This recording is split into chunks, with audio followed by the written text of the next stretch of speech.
کرتا تو ظاہر ہے کہ آج چاند میں اگر چاندنی باقی ہے تو رسول کے صدقے میں، آج سورج میں روشنی باقی ہے تو رسول کے صدقے میں، آج ستاروں میں اگر درخشانی باقی ہے تو رسول کے صدقے میں، آج سمندر میں وجدانی ہے تو رسول کے صدقے میں، آج دریا میں روانی ہے تو رسول کے صدقے میں، آج پھول میں اگر خوشبو ہے تو رسول کے صدقے میں، یعنی سب چیز جو ہے رسول کے صدقے میں، آج درخت کے اندر جو ہے حرکت ہے تو رسول کے صدقے میں، آج پتھروں کے اندر جان ہے تو رسول کے صدقے میں، آج زمین کے اندر قوت نمی ہے تو رسول کے صدقے میں۔ تو لہذا جب ساری کائنات جو ہے رسول کے صدقے میں اللہ نے پیدا کی ہے تو یاد رکھے گا، یاد ہے چونکہ اللہ کہہ رہا کہ اے رسول اگر آپ کو پیدا کرنا مقصود نہ ہوتا تو پوری کائنات کو پیدا نہ کرتا، تو کائنات کا ذرہ ذرہ اس بات سے واقف ہے اور جانتا ہے کہ میرا وجود جو ہے حضور سرور کائنات کے صدقے میں ہے، لہذا یہ کائنات کا ذرہ ذرہ تسبیح الہی کرتی ہے اور نعت رسول پڑھ کے ثابت کرتی ہے کہ جس کے صدقے میں یہ دو ہم پیدا ہوئے ہیں، جس کے صدقے میں کائنات خلقی کی گئی ہے، اگر اس کی عبادت نہ کی جائے تو ہمارا خلق ہونا بیکار ہوگا، ہمارا خلق ہونا عبث ہوگا۔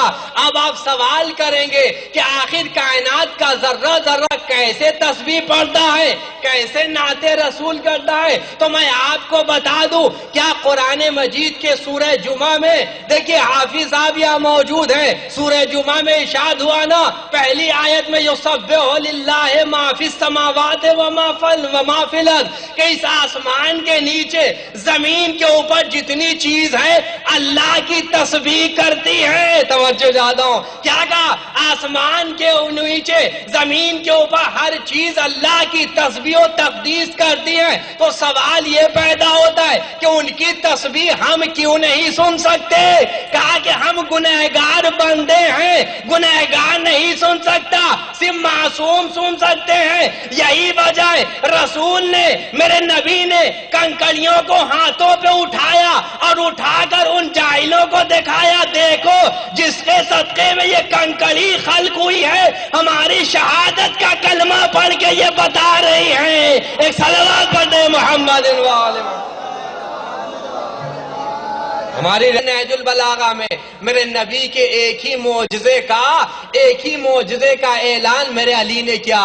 کہا کہ نبی کے معجزے کا کون سا اعلان؟ یہی معجزہ کہ جب لوگوں نے پوچھا آپ نبی ہیں، گواہی دیجئے، ثابت کیجئے آپ کیسے نبی ہیں؟ یہ جو سامنے درخت ہے اگر یہ درخت کلمہ پڑھتے چلا آئے تو ہم مان لیں گے کہ آپ نبی ہیں۔ ایک مرتبہ میرے نبی نے کہا کہ نبی نے اشارہ کیا اور جیسے ہی اشارہ کرنا تھا کہ ایک مرتبہ درخت اس طرح اپنے پروں کو پھیلایا کہ جیسے پرندہ اپنے پروں کو پھیلاتا ہے، درخت جھومتا ہوا کلمہ پڑھتا ہوا نبی کے قریب آ گیا۔ ایک مرتبہ نبی نے پھر اشارہ کیا، پھر اپنی جگہ جا کر ساکت کر دیا، ساکت ہو گیا۔ تو نبی نے بتا دیا کہ یہ درخت بے جان ہے، مگر ہمارا نعت پڑھ رہی ہیں، اللہ کی تسبیح کر رہی ہیں، یہ سنگریزیں بے جان ہیں، لیکن ہماری حمد و ثنا کر رہی ہیں، اللہ کی تسبیح کر رہی ہیں۔ تو اب صاحبان عقل کے لیے ایک سوچنے کا مقام ہے، جو چیز جس کے صدقے میں خلق ہوئی ہے وہ ان کے نعت ادا کر کے یعنی اپنا حق ادا کر رہی ہیں، اور اگر جس محمد کے صدقے میں ہم انسانوں کا خلق ہوا ہے، اگر انسان فضیلت رسول بیان نہیں کرتا تو حق تلفی ہے رسول سے، صلوات بر محمد وال۔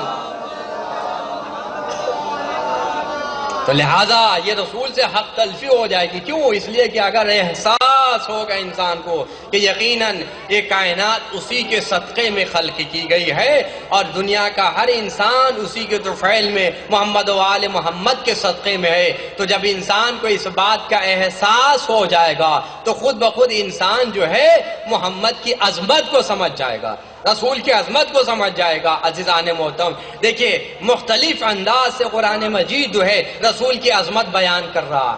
دیکھیے ایک بات میں آپ کو عرض کرتا چلوں، یہ یاد رکھیے گا کہ آج لوگ جو ظہور حضور سرور کائنات پہ بحث کیا کرتے ہیں، مثلا کچھ لوگ کہا کرتے ہیں کہ جی نہیں، وہ تو عام انسانوں کی طرح پیدا ہوئے، لیکن ہمارا یہ نہیں عقیدہ، بلکہ ہم تو کہتے ہیں کہ وہ عام انسان کی طرح نہیں پیدا ہوئے، بلکہ ظہور ہوا ان کا، لیکن ظہور ہوا چونکہ نبی نے کیا ارشاد فرمایا کہ کنتو نبیًا آدم و بین الماء والطین، میں اس وقت بھی نبی تھا جب آدم آب و گل کے درمیان تھے، نبی تھا، نبی بنائے گئے نہیں، تھا میں اور بنانے میں فرق ہے۔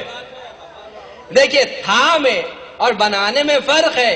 مثال کے طور پہ اگر میں یہاں پہ میں یہ سیرت نبی بیان کرنے آیا، میلاد النبی بیان کرنے آیا تھا، آج کس نے دیکھا؟ اور یہی وجہ ہے کہ پورے قرآن مجید کے اندر، کلام پاک کے اندر یہ بات میں چیلنج سے کر رہا ہوں کہ نبی کے لیے جعلہ کا لفظ استعمال نہیں ہوا ہے۔ توجہ دے دو، حضور سرور کائنات کے لیے جعلہ، جیم عین لام، جعلہ کا لفظ ان کے لیے استعمال نہیں ہوا ہے۔ اگر حفاظ کرام ہے یہاں پہ، حافظ قرآن ہے، تو آپ ڈھونڈ لیجئے گا میرے سرکار کے لیے جعلہ کا لفظ استعمال نہیں ہوا ہے، دو لفظ استعمال ہوا پورے قرآن میں، کیا کیا؟ ارسلا، بعثا۔ ارسلا، بعثا، بعثا کا مطلب ہوتا ہے مبعوث کیا، بھیجا، بھیجا، اور ارسلا وما ارسلناک الا رحمۃ للعالمین، اے رسول ہم نے آپ کو عالمین کا نبی بنا کر بھیجا، هو الذی بعث فی الامین، اے رسول، هو الذی بعث فی الامین، ہم نے انہی امیین میں ایک رسول بنا کر بھیجا۔ جعلہ کا لفظ نہیں ہے، جعلہ کس کے لیے؟ جعلہ عام نبی کے لیے، جعلہ آدم کے لیے آیا، جعلہ داؤد کے لیے آیا، آدم کے انی جاعل فی الارض خلیفہ، میں آدم کو زمین کا خلیفہ بنا رہا ہوں، داؤد کو زمین کا خلیفہ بنا کر بھیج رہا ہوں، ہے یا نہیں ہے قرآن میں؟ نبی کے لیے جعلہ نہیں، جعلہ کا مطلب ہوتا ہے بنانا، ارسلہ کا مطلب ہوتا ہے بھیجا، تو بھیجی وہ چیز جاتی ہے جو پہلے سے موجود ہو، اور بنانا جب جاتا ہے جب نہ ہو تب بنایا جائے۔ اب سمجھ میں آیا؟ یعنی بنانا کا مطلب یہ ہے کہ جب بنے تب بھیجا، یعنی جو چیز نہ ہو تب بنایا جائے، اور بھیجنا کا مطلب یہ پہلے سے موجود ہو بعد میں بھیجا جائے۔ تو اب جملہ آپ کے حوالے، 1,23,999 نبی پیدا ہو کر نبی بنے، میرا نبی وہ ہے جو نبی ہی پیدا ہوا تھا، نبی ہی ظہور ہوا، صلوات بر محمد۔ 1,23,999 نبی وہ ہے آپ کو خلق عظیم کا مالک بنا کر بھیجا۔ خلق عظیم کہ مالک کون؟ سرکار دو عالم میرے رسول، خلق عظیم یعنی بہترین اخلاق کا نمونہ پیش کیا۔ اور نبی نے بھی یہی ارشاد فرمایا. کیا ارشاد فرمایا نبی نے؟ انما کچھ اور خیال لے کر آیا تھا، لیکن جب اس نے کہا اخلاق کا یہ پیمانہ دیکھا تو سوچنے پہ مجبور ہو گیا کہ جس محمد کے بارے میں ہم نے ایسا سنا تھا وہ دشمنوں کو بھی سلامتی کی دعا دیا کرتا ہے. بھائی دشمن کو بھی سلامتی کی دعا دیا کرتا ہے. تو بھائی وہ سوچنے پہ مجبور ہو گیا کہ جب وہ محمد ایسا ہے کہ دشمن کو جب سلامتی کی دعا دیا کرتا ہے تو بھائی دوستوں کو وہ کتنی دعا دے گا. بلکہ تاریخ بتاتی ہے ایک مرتبہ اس نے دین اسلام کو سمجھا اور سمجھنے کے بعد کلمہ پڑھا، مسلمان ہو گیا، دائرہ اسلام میں آ گیا. تو اب میں آپ سے یہاں پہ پوچھنا چاہتا ہوں کہ اسے کلمہ پڑھانے کے لیے کسی تلوار کا استعمال کیا، کسی شمشیر کا استعمال کیا، کسی بد اخلاقی کا استعمال کیا؟ نہیں، نبی نے کردار کے ذریعے کلمہ پڑھا دیا، سیرت کے ذریعے کلمہ پڑھا دیا، اخلاق کے ذریعے کلمہ پڑھا دیا. اور قیامت تک کے لیے اسلام کے اوپر لگا ہوا دھبا جو ہے، اسلام بزور شمشیر پھیلا نہیں، اسلام کردار محمد و آل محمد سے پھیلا ہے. ایک صلوات پڑھ دے محمد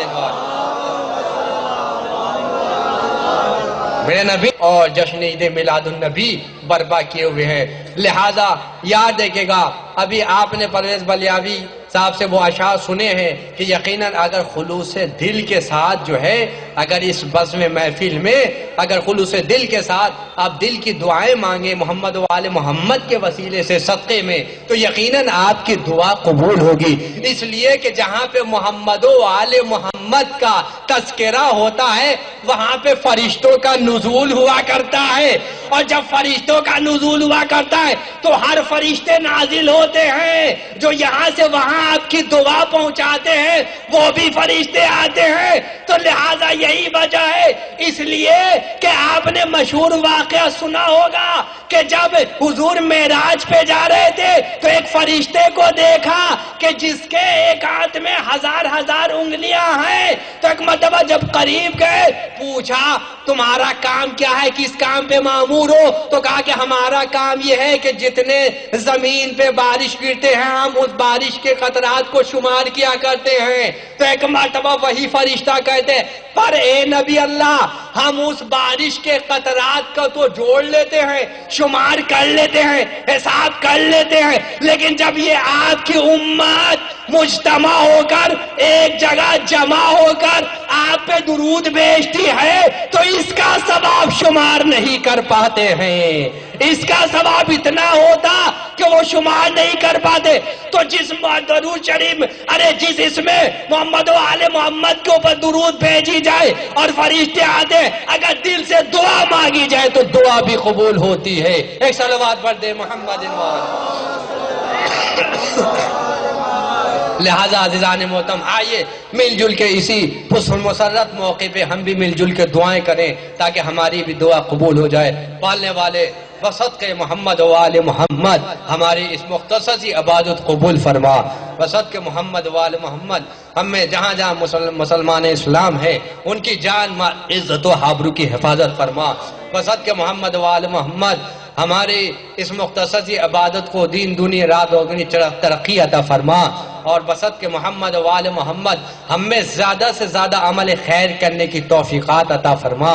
بسط کے محمد و آل محمد پالنے والے ہمیں سیرت محمد و آل محمد پہ چلنے کی توفیقات عطا فرما.